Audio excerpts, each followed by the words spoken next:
Are you curious about your spiritual path? Let's find out with this tarot pick a card. My name is Emma Ree. All you have to do is pick one of these three piles using your intuition. To help you use your intuition, there is a different picture on each of the cards. So let's look at them up close, and anything that triggers you, that is your pile. Pile 1 is a gramophone. Pile 2 is a fountain. And pile 3 is a compass. So whichever one triggered you, that is your intuition telling you that's your pile. You can fast forward to that part of the video, or you could go into the description of this video or the comments to click on the link that takes you to that part of the reading. So let's go ahead and get started. Hello pile 1, my gramophone pile. Welcome to your reading. Let's see what your spiritual path ahead is like. We are going to pull 7 cards from the Ethereal Visions Illuminated Tarot to see what you need to know. Universe, what is pile 1's spiritual path?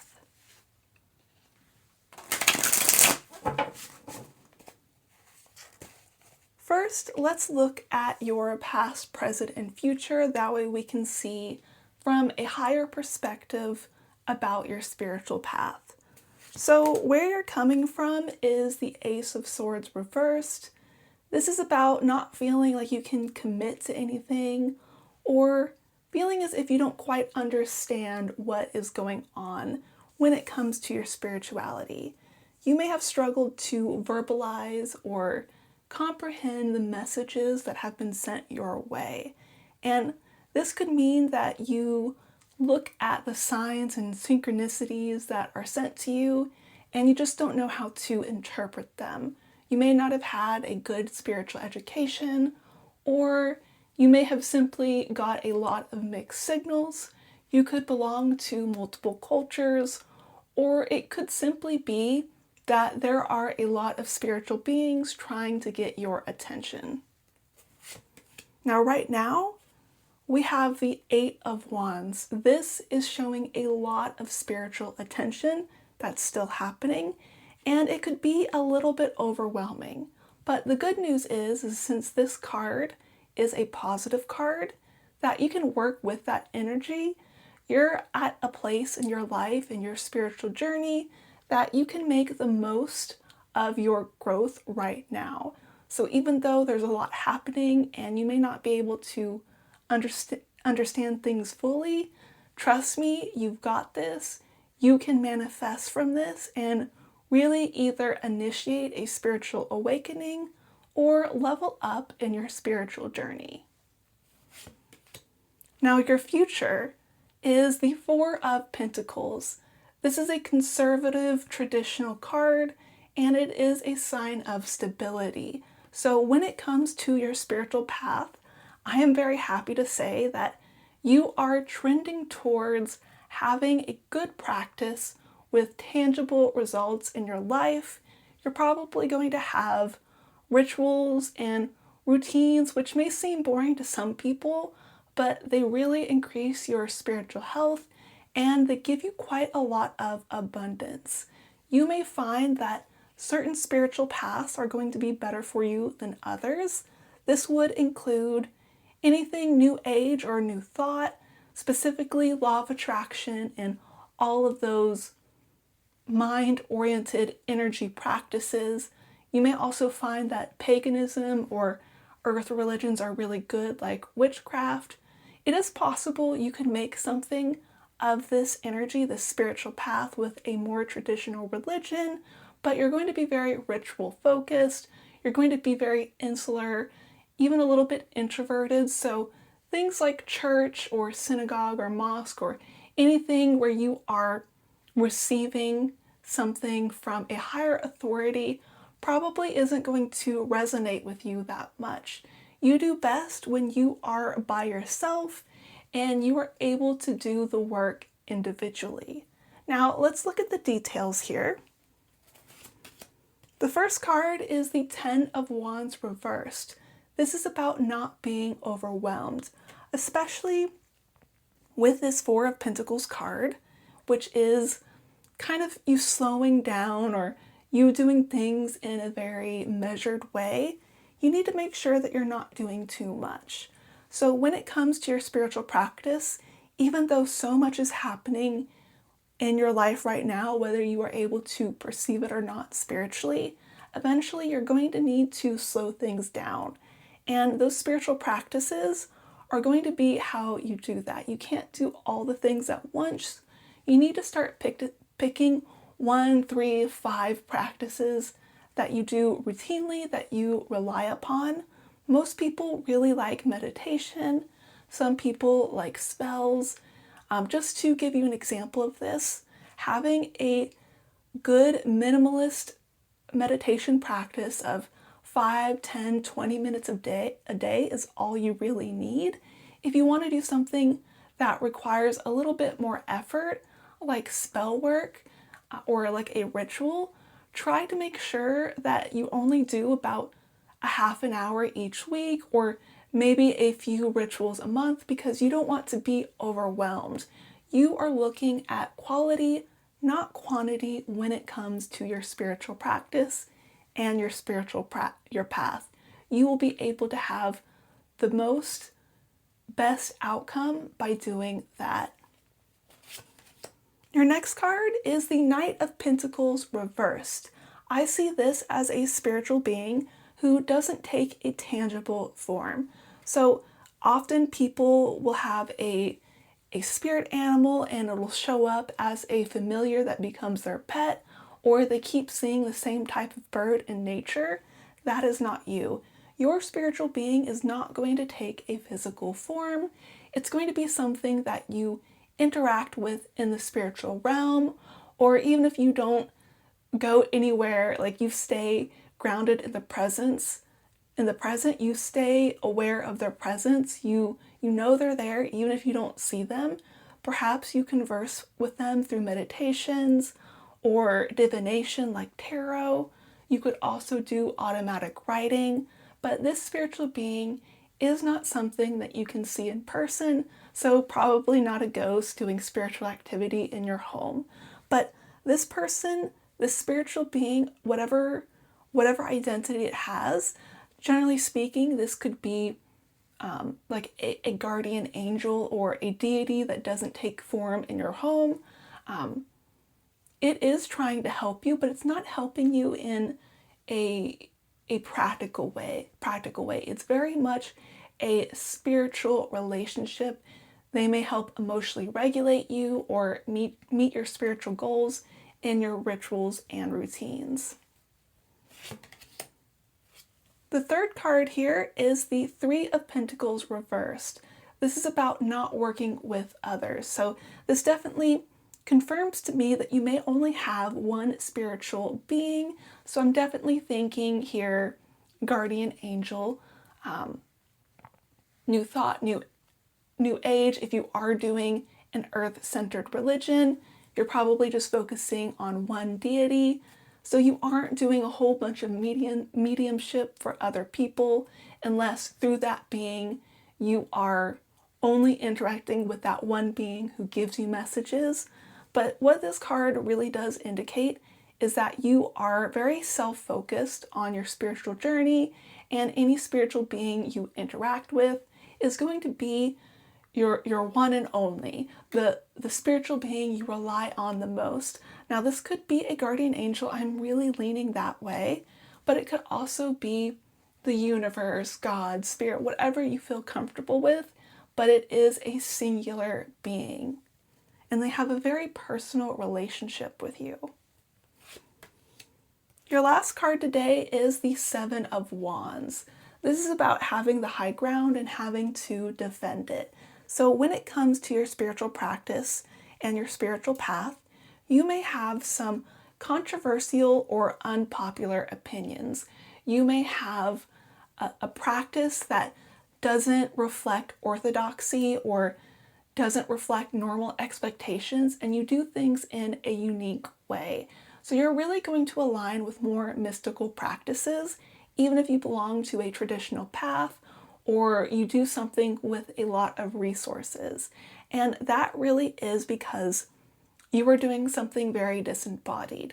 So even though you have some rituals and routines that are very good and centering for you, these rituals and routines may be something that you invent yourself or you put your own spin on it. But this is really exciting. The one thing I want you to remember is that simpler is better, and consistency is going to help you succeed when it comes to your spiritual practice.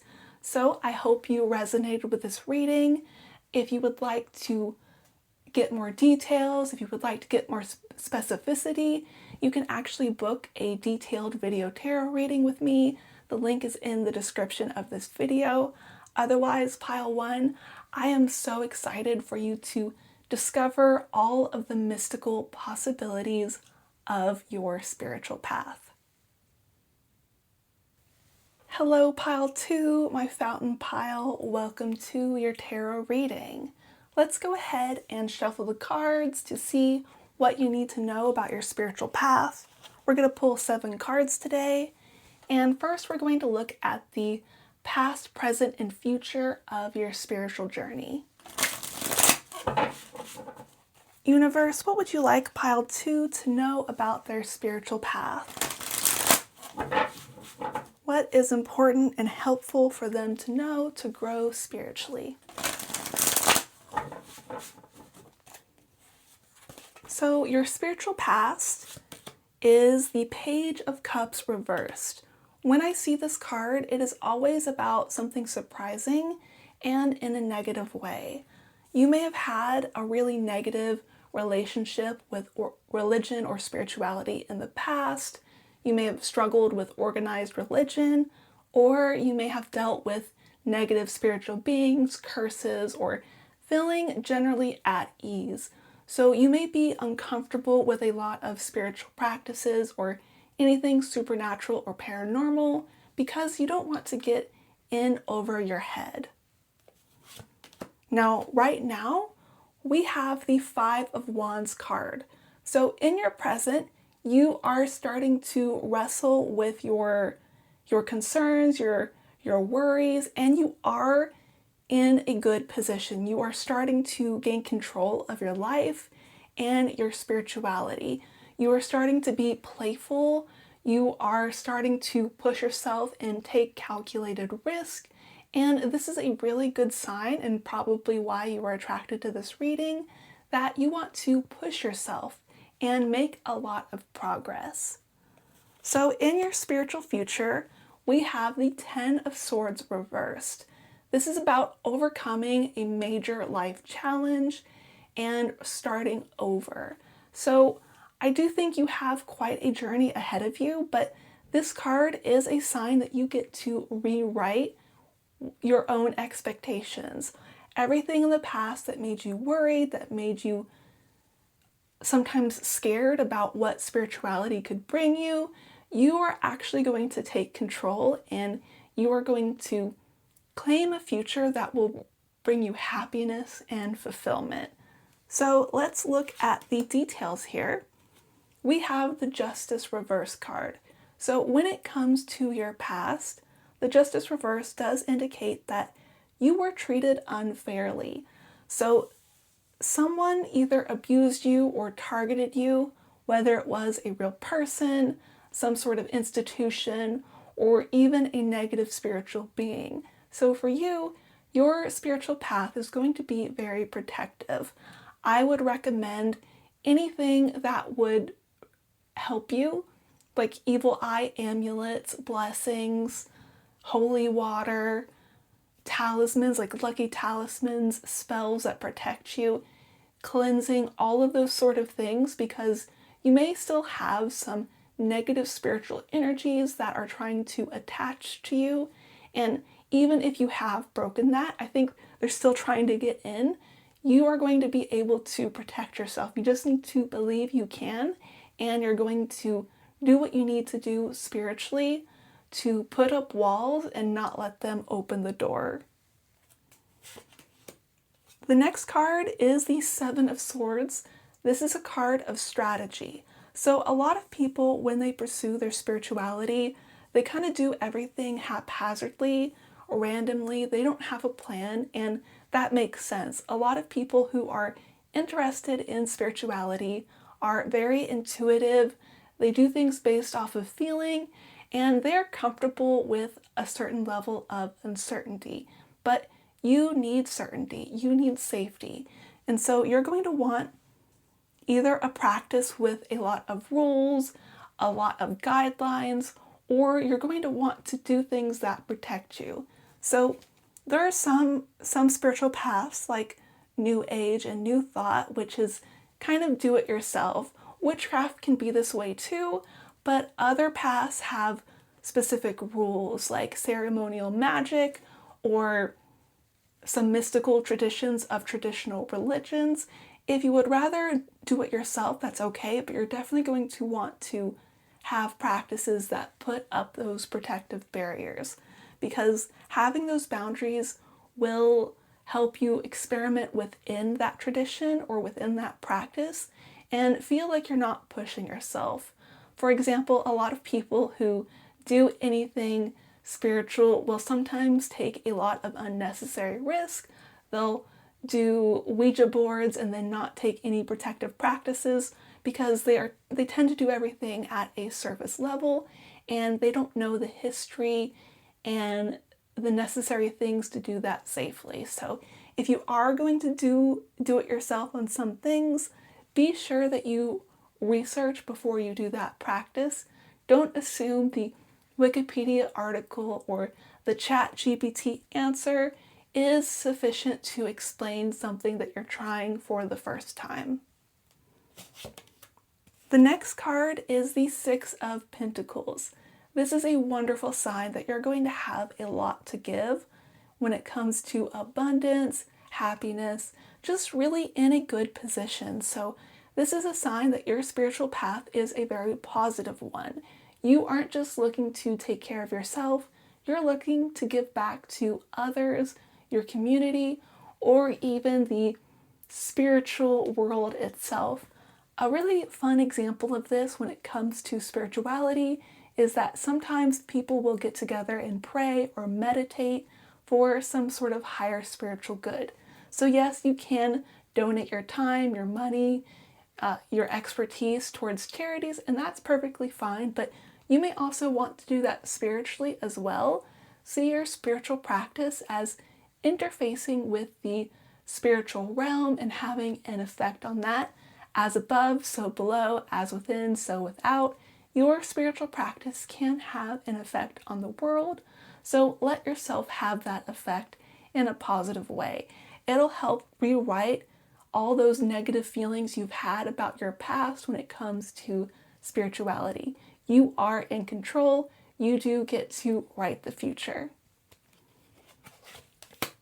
So your last card today is the Ten of Pentacles. I actually thought I pulled that card first, and I'm really happy to see that this was the last card today.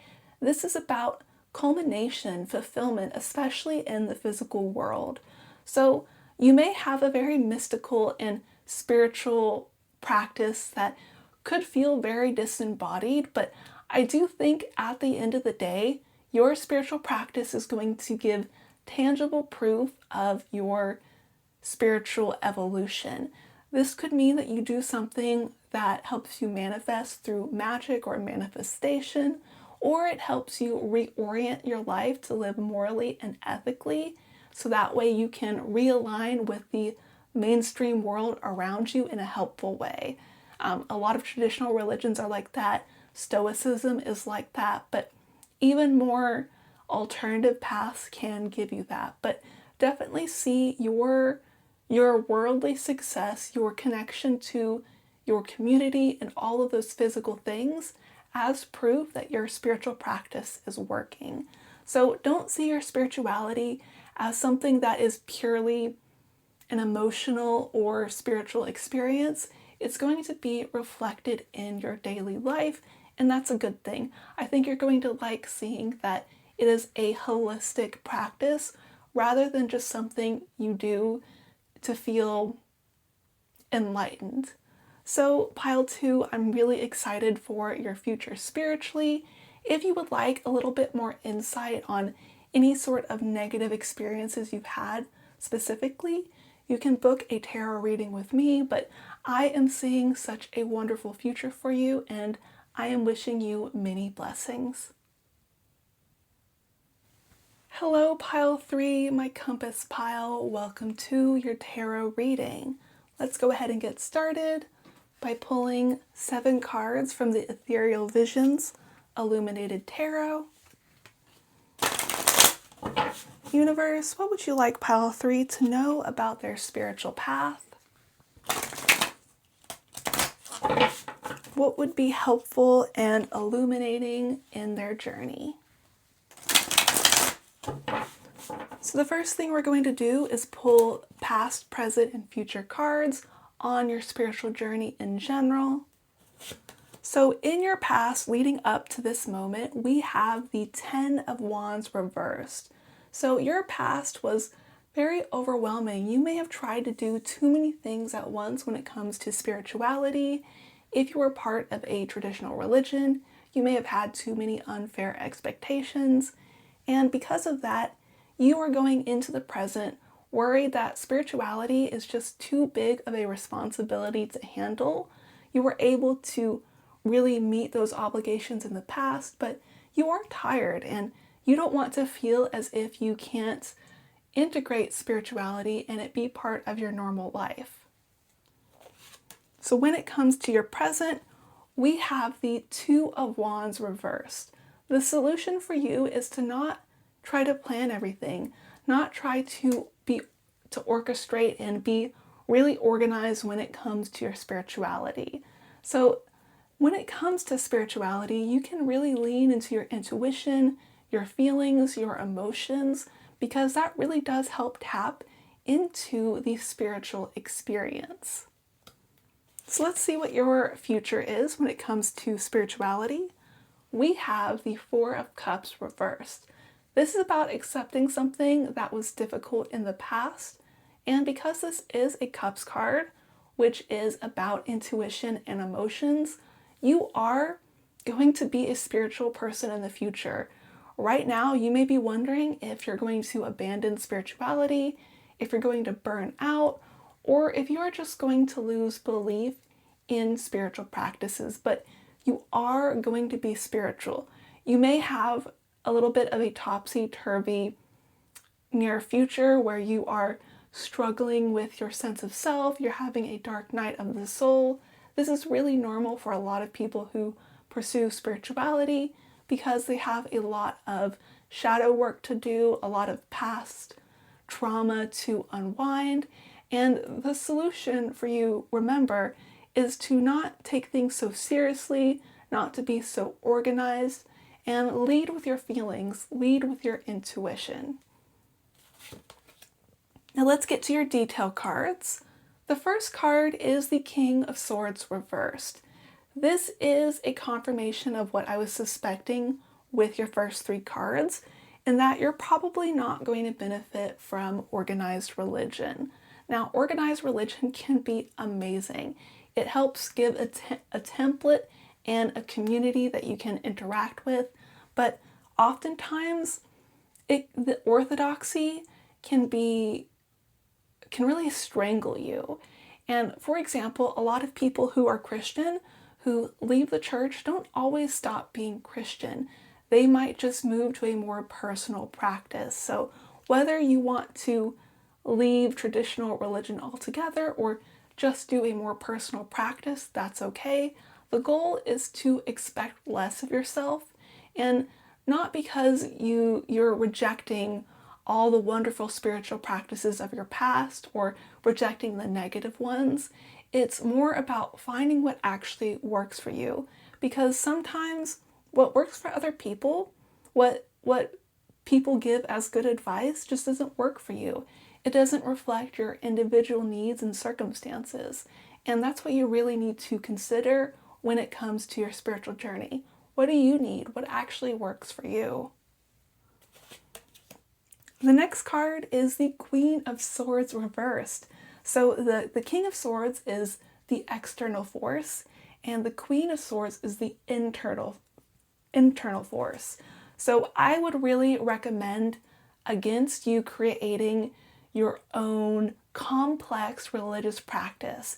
Some people, when they leave a traditional religion or when they start doing things on their own, they decide to essentially create their own traditional religion to replace it. They create all of these rules, all of these obligations, all of these specific rituals and routines that can be quite exhausting. I often see this with people who pursue witchcraft. They leave a traditional religion and they decide to basically copy that structure and try to follow all the specific witchcraft holidays, the pagan holidays, and have these super complex rituals that have so many steps and require so much expert research that they end up not doing anything at all, and instead they just go on social media and live vicariously through other witches pursuing their practice. So what you need to do is do things when inspiration strikes, and don't try to do it in a specific way. Don't try to plan things ahead of time. Be very experiential and impulse oriented when it comes to your religious practice. Sometimes this could lead to somebody, maybe they go hiking and they suddenly get an urge to go up to a tree and hug it, and that they feel the spiritual energy from that. So that's probably going to be something that you do. You trust your impulses, and when you feel a spiritual experience coming on, you go and enjoy that experience. And if you do randomly decide to have something really structured, that's okay, but it needs to be something that you decide on in the moment. Quite a few people who have this pile may have ADHD or not be neurotypical, and so trying to do what everybody else does just isn't going to work for you. Do things your own way in the moment and don't plan so far ahead. For example, if you decide you want to celebrate Christmas or another major holiday and you're just not feeling it that morning, it's okay to do that a different day, even if it doesn't match the calendar. So trust your heart, trust your intuition, and you are going to really have a lot of dividends when it comes to that. The next card is the Nine of Pentacles. This is about almost getting everything you want, really enjoying your abundance, and very personal. So this is also for me a hobby card, and this could be a very happy sign that you're going to get a lot from your hobbies, especially creative hobbies or anything that you are doing independently where you are just in the flow. That could be gardening like this woman here. That could be playing video games. Whatever it is that you enjoy doing independently, you are going to have spiritual experiences when doing that. And that is because of the concept of flow. You're going to be disconnected or detached from your worldly concerns and just be really focused on the task in front of you. So mindfulness, scripting, you may have a muse actually. Specifically, what you may find is that you have a muse who inspires you to do things or create things. So be comfortable with the idea that you have eureka moments, and those eureka moments push you to create, manifest, or even go out and experience things. The last card today is the Seven of Wands reversed. This is about not feeling as if you have to defend yourself, as if you have to handle people attacking you. So I am happy to say that this card is a confirmation that if you felt oppressed in your previous spiritual practices, or if you felt as if you were overwhelmed, this is a happy sign that you are going to overcome that and feel more at ease. And if you are someone who also felt really negative spiritual energies from other people or other beings, you are going to be left alone. You are going to be able to practice and enjoy your spirituality just in your own comfortable way, in your own room, in your own garden, whatever it is. So I really love seeing that. So the image here, the pile image, which I chose at random, is a compass. Follow your own inner compass and not anybody else's. Your intuition is way more powerful than you think, and leaning into that is going to give you the best possible spiritual experience. So if you want to brainstorm some possible creative things that you could do or anything else, you could book a private tarot reading with me. But otherwise, pile 3, my compass pile, I am really looking forward to you discovering yourself and trusting your impulses to bring you the most wonderful spiritual experiences possible. Many blessings.